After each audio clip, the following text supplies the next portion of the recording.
Assalamualaikum warahmatullahi wabarakatuh. Perkenalkan, nama saya Aris Suryo Diudaramawan dengan NIM 051. Di sini saya akan menjelaskan tentang materi klasifikasi tumbuhan. Dalam video kali ini saya buat untuk memenuhi ujian akhir semester pada mata kuliah Kapitas Selekta IPA dengan dosen pengampu Ibu Feni Widianti. Nah, sebelumnya dalam pembahasan topik kali ini terdapat 3 topik. Yang pertama pengertian, kemudian ciri-ciri, dan yang terakhir klasifikasi.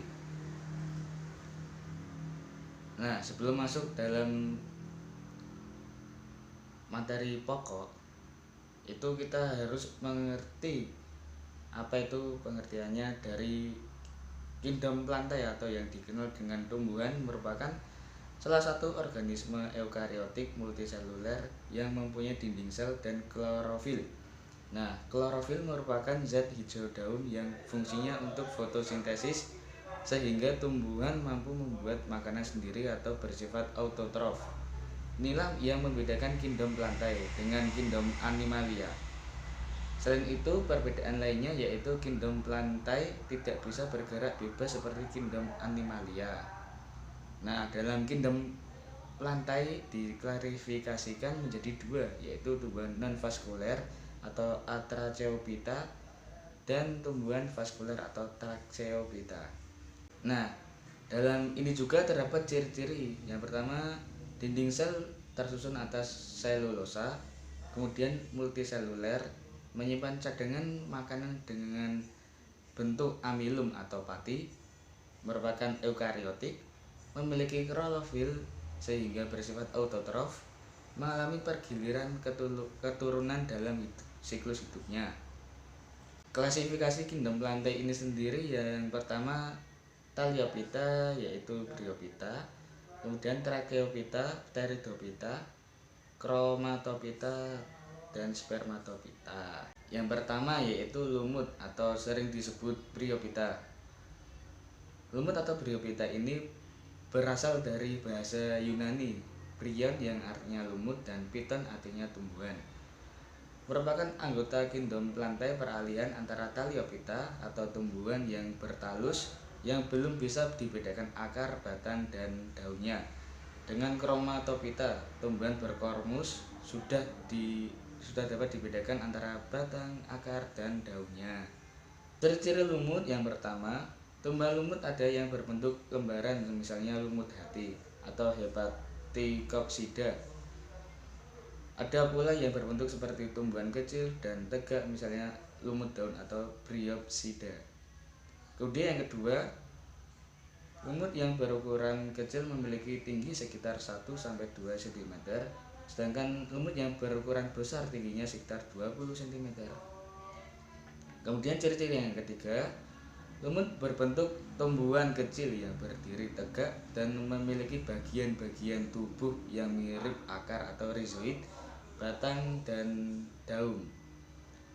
Kemudian tumbuhan lumut ini tidak memiliki pembuluh angkut floem maupun xilem. Kemudian struktur dan fungsi tubuh lumut berbentuk gametofit dan sporofit.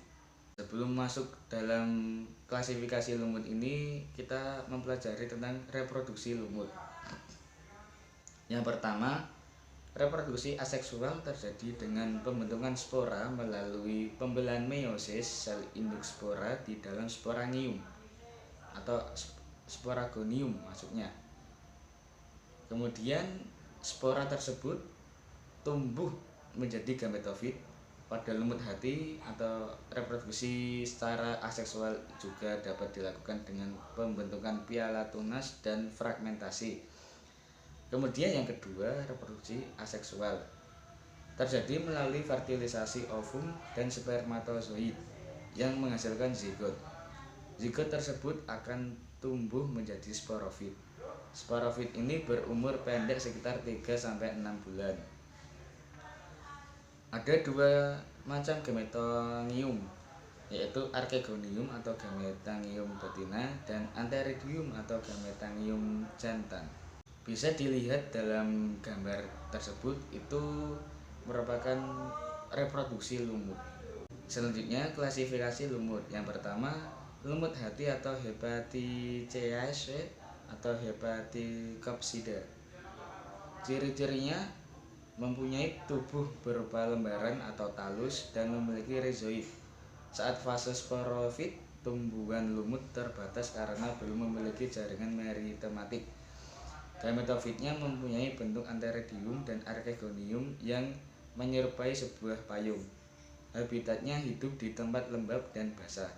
Reproduksinya generatif membentuk antheridium penghasil sperma dan archegonium penghasil ovum, dan reproduksi vegetatif dengan fragmentasi, tunas dan kuncup atau gema. Nah, di sini juga ada gambar klasifikasi lumut, yaitu gambar lumut hati yang tadi yang sudah saya jelaskan.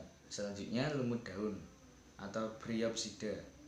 Ciri-cirinya mempunyai struktur tubuh yang mirip dengan batang, daun, dan akar atau rhizoid, tidak memiliki sel atau jaringan, dan berfungsi layaknya pada umumnya tumbuhan tingkat tinggi. Spora tumbuhan ini terdiri atas dua lapisan, yaitu endosperma dan exospora. Spesies tanaman ini mempunyai peranan cukup besar adalah Sphagnum sp. Jenis ini dapat digunakan sebagai pembalut atau kapas. Nah, itu juga ada gambar lumut daunnya, bisa dilihat teman-teman. Selanjutnya klasifikasi lumut tanduk atau Anthoceratopsida. Ciri-cirinya memiliki kemiripan tubuh dengan lumut hati, akan tetapi memiliki perbedaan yang terdapat pada sporofit.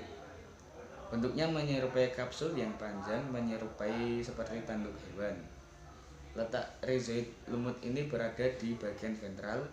Gametofit lumut ini berupa talus, lebar, dan tipis dengan bagian tepi yang terlekuk.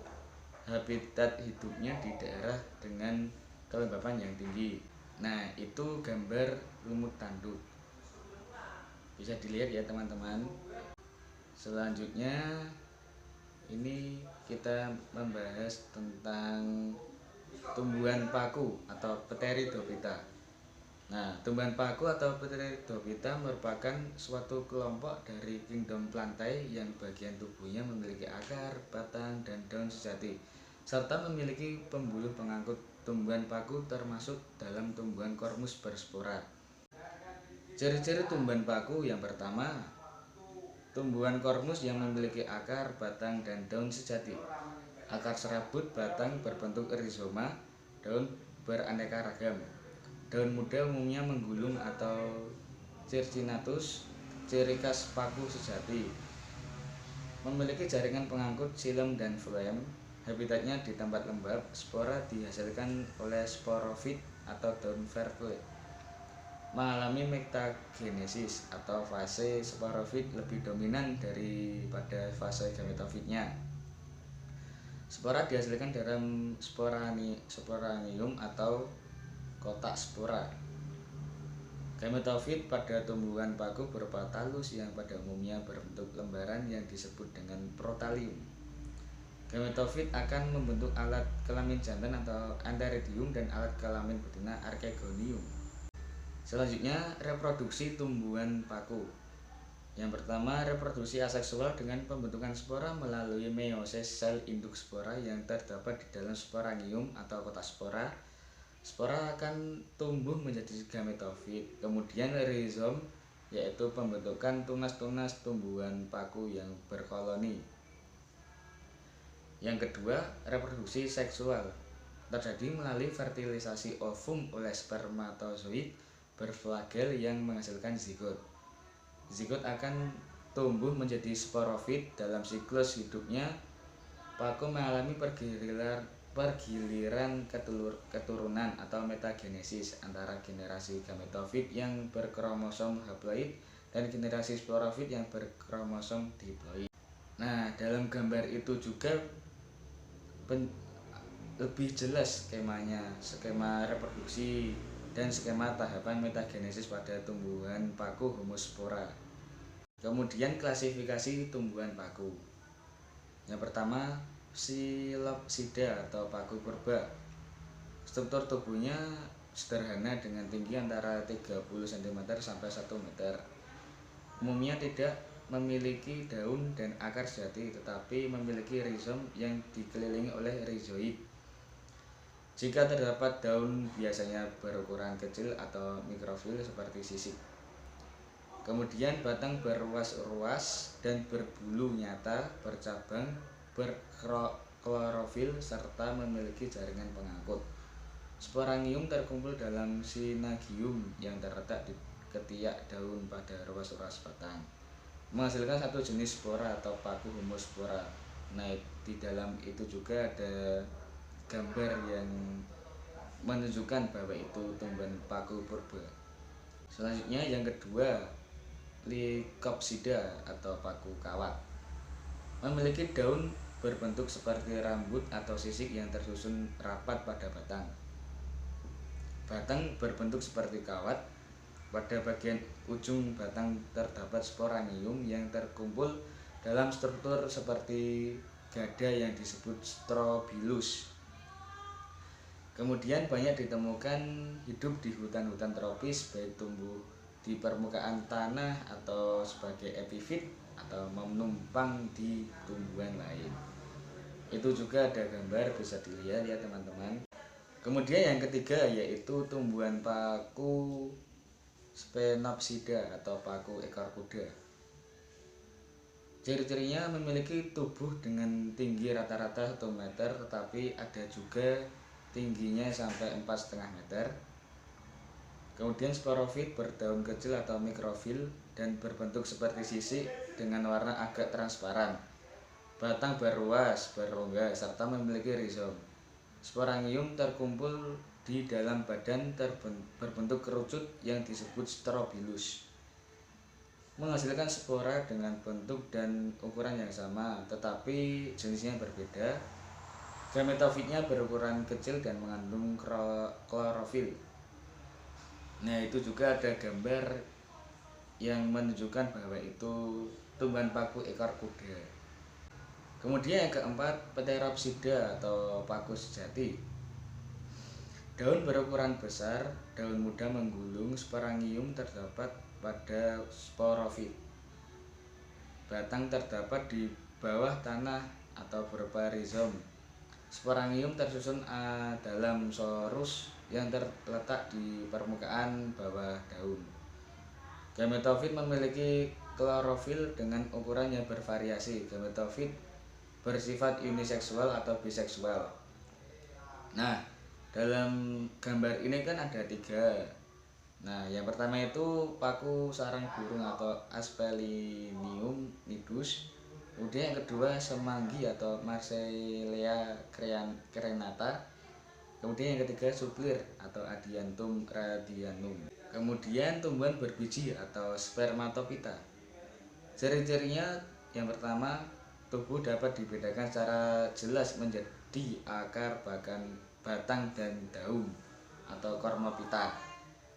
Yang kedua, tubuhnya bersifat multiseluler, tersusun oleh banyak sel dengan ukuran tubuhnya besar, memiliki jaringan pembuluh yang bervariasi dan terdiri dari xilem dan flem. Pada umumnya merupakan organisme fotoautotrof. Kemudian yang kelima, bersifat makroskopis dengan ukuran bervariasi. Perawakan atau habitus dapat berupa semak, contohnya arbel, pohon, contohnya beringin, dan herba, contohnya sayur-sayuran. Kemudian sebagian besar mempunyai tempat hidup atau habitat di darat, berkembang biak secara aseksual maupun secara seksual. Selanjutnya klasifikasi spermatopita. Yang pertama, gymnospermae atau tumbuhan berbiji terbuka. Bakal bijinya tidak terlindungi oleh daun buah, batang tegak lurus berkambium dan selalu mengadakan pertumbuhan sekunder. Kemudian berkas pengangkutnya tersusun kolateral terbuka, berakar tunggang, daunnya berbentuk seperti jarum. Alat kelamin jantan dan alat kelamin betina disebut strobilus. Strobilus mengandung 2 daun buah atau tempat menempel bakal biji, yaitu makrosporangium dan mikrosporangium yang terpisah satu sama lain. Kemudian klasifikasi Gymnospermae yaitu dibedakan menjadi 4 divisi sebagai berikut. Yang pertama, Cicadophyta atau tumbuhan primitif, biasanya hidup di daerah tropik dan subtropik. Contohnya cicas rumpi atau pakis haji. Kemudian yang kedua, Ginkgophyta. Hanya ada satu spesies yaitu Ginkgo biloba. Memiliki batang tinggi, daun berbentuk kipas, dan tangkai daun panjang. Kemudian yang ketiga, Pinophyta, biji coniferia, berkembang dalam runjung. Contohnya Pinus sp. Kemudian yang keempat, Gnetophyta, batang berkayu dan bunga berkelamin tunggal. Anggota Gnetophyta berupa perdu, liana atau tumbuhan pemanjat, dan pohon. Contohnya Gnetum gneoneum atau melinjo. Nah, di bawahnya itu kan juga ada gambarnya. Yang sebelah kiri itu merupakan pakis haji, kemudian Ginkgo biloba, Pinus, dan melinjo. Kemudian Angiospermae, tumbuhan berbiji tertutup. Bakal bijinya terlindung oleh daun buah, pada umumnya berupa pohon, perdu, semak, liana, atau herba. Alat perkembangbiakan berupa bunga, mengalami pembuahan ganda, dan reproduksinya secara vegetatif dan generatif. Anggota Angiospermae dibedakan berdasarkan jumlah daun lembaganya atau kotiledonya menjadi 2 kelas, yaitu monokotil atau monocotyledoneae dan dikotil. Yang pertama kita bahas tumbuhan monokotil. Ciri-ciri tumbuhan monokotil: biji berkeping 1, akar serabut, dan akar dan batangnya umumnya tidak berkambium, tulang daun sejajar atau melengkung, dan bagian bunga jumlahnya 3 atau kelipatannya. Contoh familia tumbuhan monokotil sebagai berikut: Liliaceae atau Lilium longiflorum atau lili gereja, kemudian Musaceae atau Musa paradisiaca atau pisang, Palmea contohnya Cocos nucifera atau kelapa, kemudian Poaceae atau Gramineae, contohnya Oryza sativa atau padi. Kemudian yang kelima Orchidaceae, contohnya Phalaenopsis amabilis atau anggrek bulan. Kemudian yang keenam Zingiberaceae atau Zingiber officinal atau jahi. Nah, dalam slide ini juga sudah ada gambar-gambarnya, bisa diamati sendiri ya teman-teman. Contoh-contohnya itu apa aja yang termasuk familia tumbuhan monokotil. Selanjutnya kita bahas tentang dikotil atau tumbuhan yang berbiji 2. Ciri-ciri tumbuhan dikotil berbiji: bijinya berkeping 2, akar tunggang, akar dan batang berkambium, tulang daun menyirip atau menjari, serta bagian bunga berjumlah 2, 4, 5 atau kelipatannya. Contoh familia tumbuhan dikotil sebagai berikut. Yang pertama Euphorbiaceae, contohnya pada tumbuhan jarak atau Ricinus communis. Kemudian yang kedua Magnoliaceae, contohnya Magnolia grandiflora atau cempaka putih. Kemudian yang ketiga Cruciferae, contohnya Brassica oleracea atau kubis. Kemudian yang keempat Compositae, contohnya Lactuca sativa atau selada. Kemudian yang keenam Leguminosae atau Caesalpinia pulcherrima, kembang merah. Kemudian yang keenam Solanaceae. Contohnya Solanum tuberosum atau kentang. Kemudian yang ketujuh Rosaceae merupakan contohnya Rosa hibrida atau mawar. Di dalam PPT juga ini sudah dilengkapi dengan gambar-gambarnya, yaitu gambar-gambar contoh dari familia tumbuhan dikotil. Terima kasih atas perhatiannya dan bila ada salahnya saya mohon maaf. Wassalamualaikum warahmatullahi wabarakatuh.